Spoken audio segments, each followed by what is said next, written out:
নমস্কার শ্রোতা বন্ধুরা, নানান স্বাদের গল্প ও কবিতা চ্যানেলে আপনাদের সাদর আমন্ত্রণ জানাই। অমাবস্যার রাত, চারদিক অন্ধকারে ঢেকে গেছে। বাতাসে এক অজানা গন্ধ, কান পাতলে যেন দূরে কোথাও শোনা যায় শিয়ালের রহস্যময় ডাক। এমন সময়ই আসে কালী পুজো। অন্ধকারে দেবীর আরাধনা, শক্তির উৎসব। এই সময়টায় গ্রাম বাংলার এক অদ্ভুত আবহ ছড়িয়ে পড়ে। ধূপের গন্ধ, মন্ত্রোচ্চারণ, আর সেই সঙ্গে ভেসে বেড়ায় নানা অশরীরীর ফিসফাস। অমাবস্যার এই অন্ধকার রাতই যেন ভূতের গল্প শোনার সবচেয়ে উপযুক্ত সময়। যখন আলো নিভে যায়, মন কাঁপে, আর মনে হয় হয়তো ঠিক পাশেই কেউ দাঁড়িয়ে আছে। আজ সেই রহস্যময় গা ছমছমে আবহে আমি শোনাবো এক ভূতের গল্প। গল্পটি লিখেছেন হরিনারায়ণ চট্টোপাধ্যায়। গল্পের নাম কুপার সাহেবের বাংলো। কাজ শেষ হতেই স্টেশনের দিকে রওনা হলাম। নামেই স্টেশন, টিনের ছোট একটা চালা, সেখানে টিকিট বিক্রির বন্দোবস্ত। 10:30 হাত প্ল্যাটফর্ম, দুটি টিমটিমে তেলের বাতি। স্টেশনে যখন গিয়ে পৌঁছালাম তখন 7:30। কেউ কোথাও নেই, টিকিট ঘর বন্ধ। প্ল্যাটফর্মের ওপর কে একজন ঘুমোচ্ছিল, আমার আওয়াজে উঠে বসল। তাকে জিজ্ঞেস করলাম, ট্রেন কটায় রে? জামশেদপুরে ফিরব। লোকটা আদিবাসী, দু হাতে চোখ মুছে বিস্মিত দৃষ্টি মেলে কিছুক্ষণ আমাকে দেখল। তারপর বলল, 6:30টায় শেষ ট্রেন চলে গিয়েছে বাবু, আবার কাল 10টায়। সর্বনাশ, তাহলে রাত কাটাবো কোথায়? শীতকাল, একবার হাওয়া দিচ্ছে, মনে হচ্ছে যেন গায়ে 1000 ছুঁচ ফুটছে। স্টেশনে কোথাও শোবো তার উপায় নেই। তাড়াতাড়ি বেরিয়ে এলাম। সাইকেল রিক্সার চিহ্নও নেই। লোকটা বোধহয় আমাকে নামিয়ে দিয়েই চলে গিয়েছে। আবার প্ল্যাটফর্মে ফিরে এলাম, আদিবাসীর সামনে। হ্যাঁ রে, এখানে কোথাও হোটেল আছে? হোটেল? লোকটা এমনভাবে চেয়ে রইল, হোটেল শব্দটা যেন এই জীবনেই প্রথম শুনছে। বুঝিয়ে দেবার ভঙ্গিমাতে বললাম, সরাইখানা, যেখানে রাতটা কাটাতে পারি। না বাবু। কথা শেষ করেই লোকটা গায়ে কাপড় টেনে শুয়ে পড়ল। সঙ্গে সঙ্গে নাসিকাধ্বনি। এরপর ধাক্কা দিলেও উঠবে এমন মনে হলো না। সঙ্গে বিছানাপত্র বা বাক্স প্যাঁটরা কিছুই ছিল না, থাকবার কথাও নয়। শহরের অফিস থেকে এখানে একটা জরুরি চিঠি বহন করে এনেছিলাম। বন বিভাগের ছোট্ট একটা অফিস আছে, সেখানে একটা টেন্ডার পৌঁছে দেওয়া। আসবার সময় বাসে এসেছিলাম, যাবার সময় শুনলাম বাস বন্ধ। পথের মাঝখানে একটা বাস বুঝি মানুষ চাপা দিয়েছে। ব্যাস, তাই নিয়ে হই হই কাণ্ড। ইট মেরে গোটা কয়েক বাস অচল করার পর বাস আর যাচ্ছে না। অপেক্ষা করে করে ক্লান্ত হয়ে একটা সাইকেল রিক্সা ধরে স্টেশনে এসেছিলাম। ট্রেনেরও এই ব্যাপার। এই ঠান্ডায় এভাবে খোলা আকাশের নিচে দাঁড়িয়ে থাকলে জমে যাওয়ার আশঙ্কা। যেভাবেই হোক আশ্রয় একটা খুঁজতেই হবে। আলোয়ানটা কোকটের উপর ভালো করে জড়িয়ে হাঁটতে আরম্ভ করলাম। দুপাশে ঘন জঙ্গল, বন্য জন্তু আছে কিনা ঈশ্বর জানেন। উপস্থিত জোনাকির ঝাঁক দেখা যাচ্ছে। সমস্ত শরীর ঠক ঠক করে কাঁপছে। বারবার হাঁটুতে হাঁটুতে ঠোকাঠুকি হয়ে যাচ্ছে। বুকের মধ্যে এমন শব্দ হচ্ছে, মনে হচ্ছে যে কোনো মুহূর্তে হৃদস্পন্দন থেমে যেতে পারে। অনেকটা চলার পর জঙ্গলের এলাকা পার হলাম। লোকালয়ের চিহ্ন নেই, কুলিদের দুই একটা ঝুপড়ি, সেখানে আশ্রয়ে যাওয়া অর্থহীন। অন্ধকার রাত, আকাশে চাঁদ নেই, একটা নক্ষত্রও নয়। ভাবলাম বন বিভাগের অফিসেই চলে যাই। প্রহরীকে ডেকে তুলে তার ডেরায় রাত কাটাবার ব্যবস্থা করি। আন্দাজে রাস্তা ধরে অনেকটা চললাম। তেপান্তরের মাঠ, মাঝে মাঝে আগাছার ঝোপ। আসবার সময় এই মাঠ দেখেছিলাম বলে মনে পড়ল না। তার মানে রাস্তা ভুল করেছি। শুধু কি কনকনে শীত? সকালে পেটে শুধু চা রুটি পড়েছিল, ব্যাস। তারপর থেকে পেট খালি। ভেবেছিলাম বাস যখন মাঝে মাঝে থামে তখন রাস্তার পাশের দোকান থেকে কিছু কিনে নেব। হাত ঘড়ি দেখে বুঝলাম প্রায় 2.5 ঘন্টা ধরে ঘুরপাক খাচ্ছি। গাছ দেখে মনে হচ্ছে একই জায়গায় ঘুরছি। এভাবে সারা রাত ঘুরলে তো মারা পড়ে যাব। এবার রাস্তা ছেড়ে মরিয়া হয়ে মাঠের মধ্য দিয়ে কোনাকুনি হাঁটতে শুরু করলাম। উঁচু নিচু জমি, বারবার ঠক্কর লাগলো। কাঁটা গাছে পায়ের ছাল রক্তাক্ত হলো। হঠাৎ সামনের দিকে চেয়ে চমকে উঠলাম। অন্ধকারেও দেখা যাচ্ছে সাদা একতলা বাড়ি, টালির ছাদ। ক্লান্ত দুটি পা টেনে নিয়ে কোনো রকমে বাড়ির দরজায় গিয়ে উপস্থিত হলাম। মনে মনে ঠিক করলাম যার বাড়ি হোক হাতে পায়ে ধরে আশ্রয় ভিক্ষা করব। বিছানার দরকার নেই, মেঝের ওপর শুয়ে থাকবো। তবু তো মাথার ওপর একটা আচ্ছাদন থাকবে। দরজা ঠেলবার আগেই দরজা খুলে গেল। পাদ্রীর পোশাক পরা দীর্ঘ চেহারার একটি লোক হেরিকেন নিয়ে এসে দাঁড়ালো। কে? আমি আশ্রয় প্রার্থী।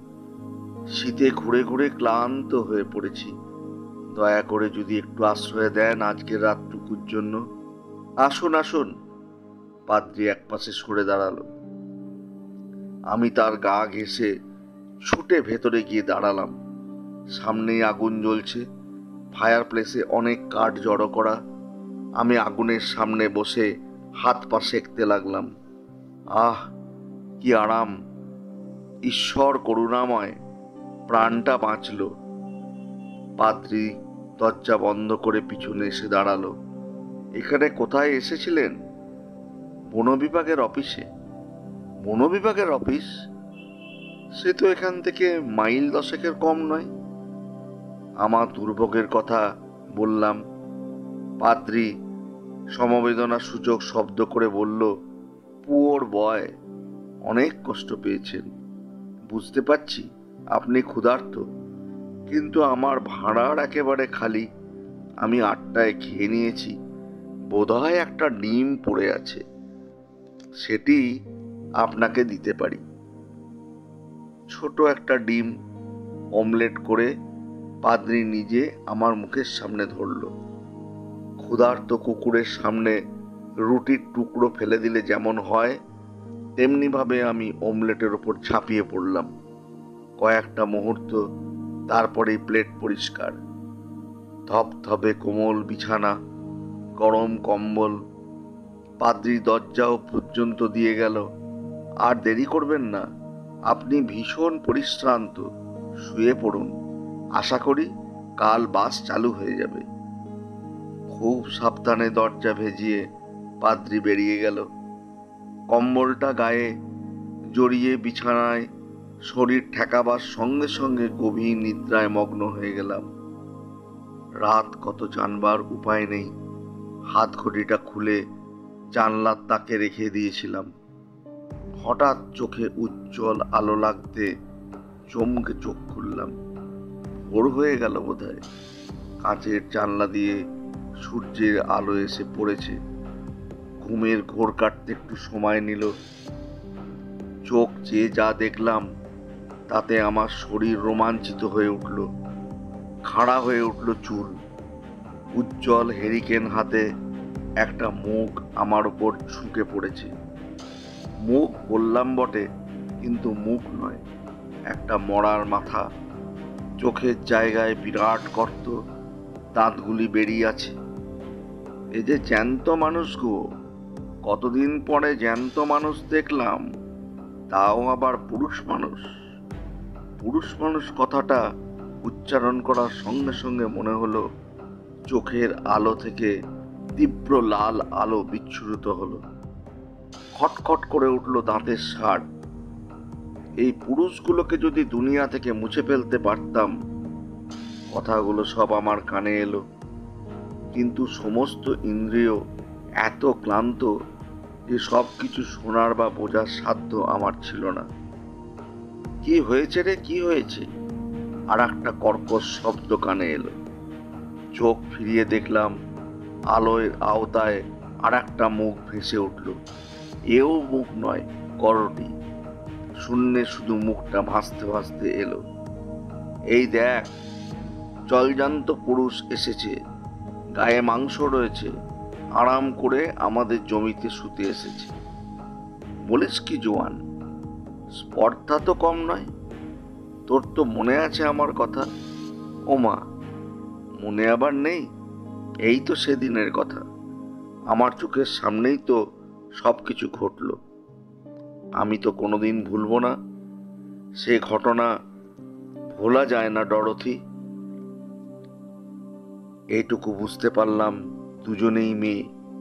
একজনের নাম জোয়ান, আর একজনের নাম ডরথি। উজ্জ্বল হেরিকেনটা দুলে দুলে উঠতে লাগলো, আর সঙ্গে সঙ্গে কর্কশ একটা শব্দ, ঘর ঘর ঘর। বাড়ির সাদা দেওয়ালগুলো সরে সরে গেল। হালকা সবুজ রং করা 4টে দেওয়াল এসে আমাকে ঘিরে ফেলল। আগের দেওয়াল সাদা আর একেবারে শূন্য, কিন্তু এ দেওয়ালে নকশা কাটা, কাগজ কাটা।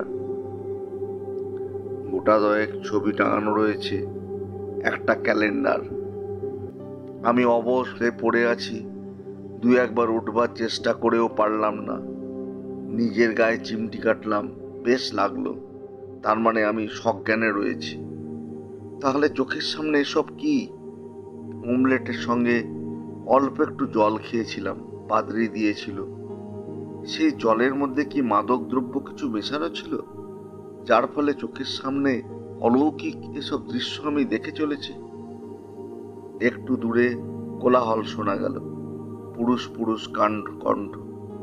তারপরেই দেখলাম একটি যুবতীকে টানতে টানতে একজন যুবক প্রবেশ করল। এদিকে লক্ষ্য করিনি। গোটা 2-1 সোফা, সামনে একটা সেন্টার টেবিল। যুবতীকে এনে যুবকটি সোফার ওপরে আঁচড়ে পড়ল। যুবতীর সাজ পোশাক দেখে লজ্জা পেলাম। পাতলা ফিনফিনে একটা স্কার্ট পরনে, ভেতরে আর কোনো আবরণ নেই, ফলে দুধারে যৌবন সম্ভার অনেকটা মুক্ত। তাছাড়া টানাটানি করে আনার জন্য স্কার্টের অনেকটা জায়গা ছিঁড়ে গেছে। যুবকটি কোমরে হাত দিয়ে দাঁড়ালো। শয়তানি, এবারে তোকে হাতে নাতে ধরেছি। বল, জানলা দিয়ে যে লোকটা পালালো সে কে? যুবতী মাথা নাড়ল। আর তার ভুল দেখছে নিশ্চয়ই। ক্লাব থেকে নেশা করে এসেছ। আমি তোমার দেরি দেখে বিছানায় শুয়ে পড়েছিলাম। জানি তোমার কাছে ডুপ্লিকেট চাবি আছে, ঢুকতে কোনো অসুবিধে হবে না।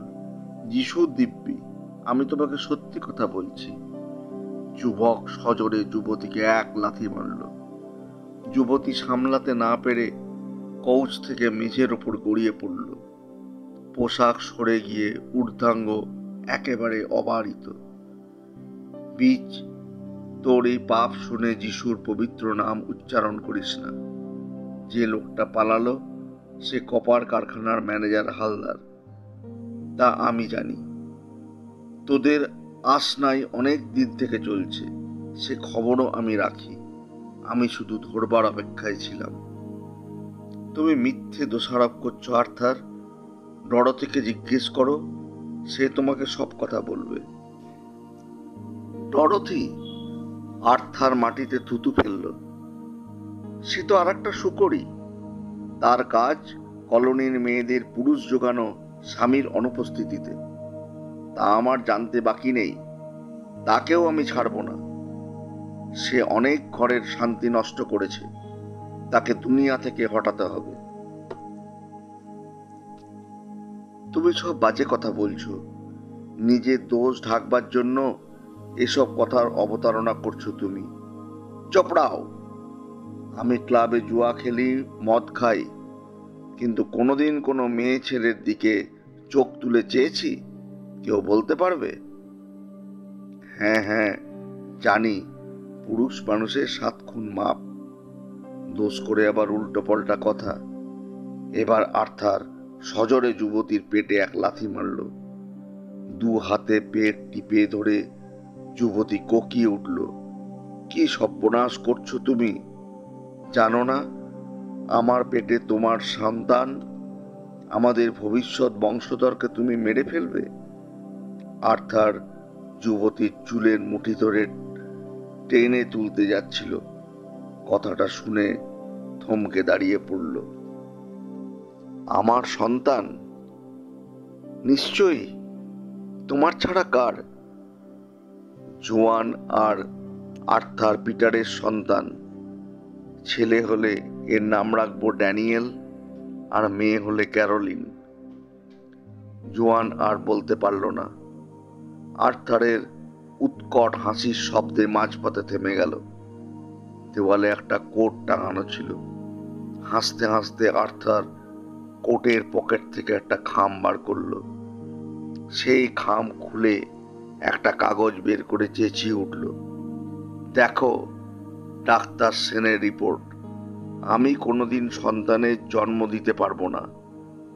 গত যুদ্ধ আমার এই সর্বনাশ করেছে। অপারেশন করে গুলি বের করার সময় আমার পৌরুষ হরণ করেছে।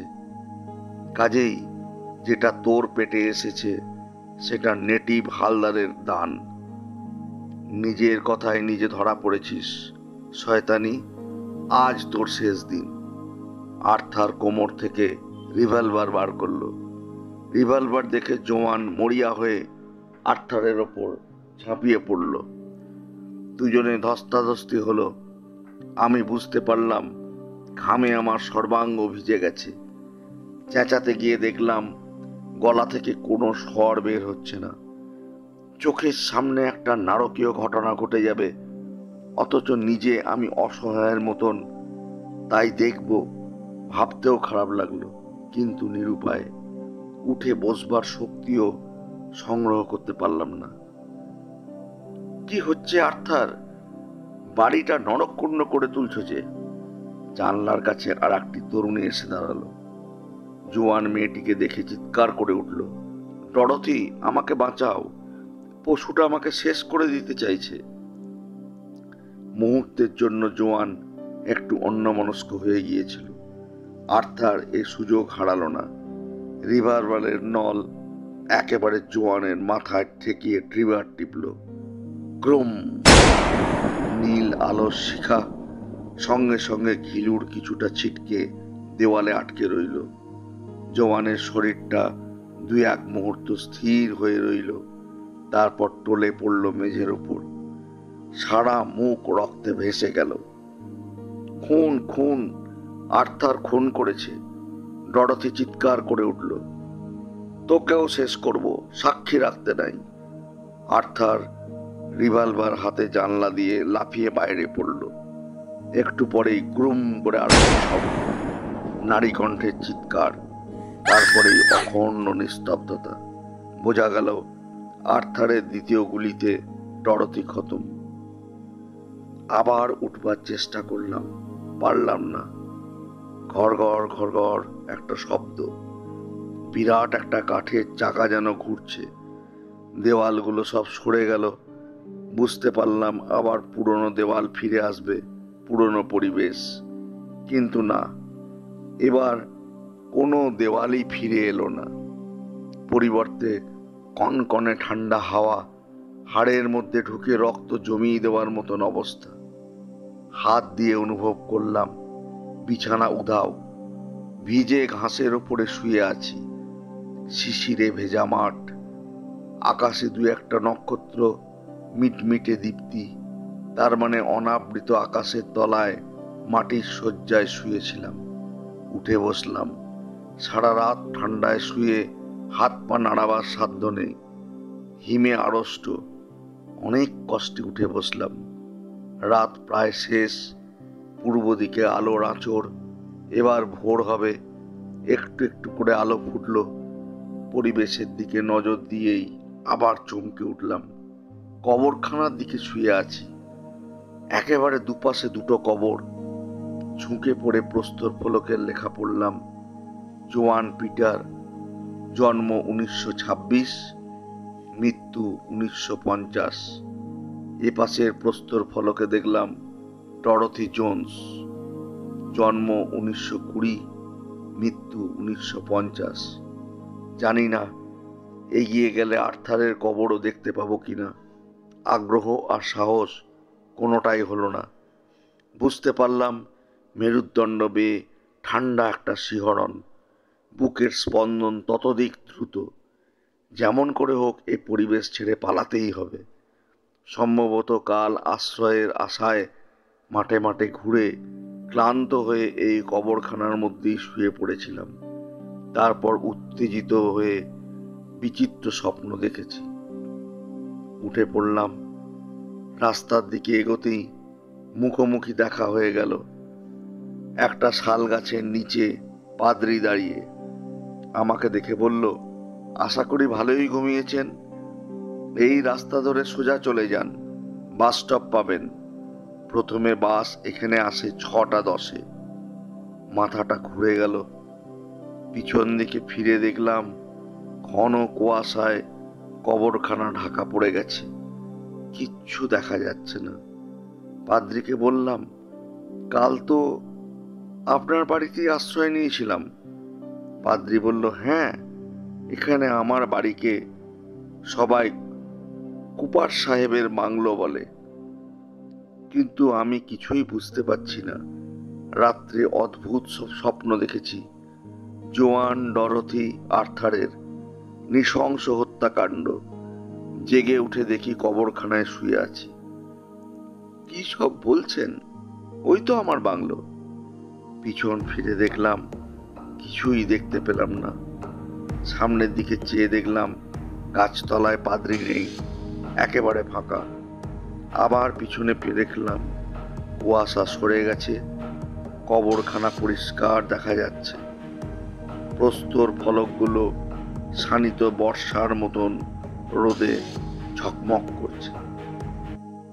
শ্রোতা বন্ধুরা, আজকের এই গল্পটি আপনাদের কেমন লাগলো কমেন্ট বক্সে কমেন্ট করে জানাবেন। ভালো লাগলে সবার সঙ্গে শেয়ার করবেন এবং বিভিন্ন ধরনের গল্প শুনতে আমাদের এই চ্যানেলটি অতি অবশ্যই সাবস্ক্রাইব করে রাখবেন। আজকের মতো এইটুকুই। আগামী দিনে আবার নতুন গল্প নিয়ে আপনাদের সঙ্গে মিলিত হব। ভালো থাকবেন সবাই।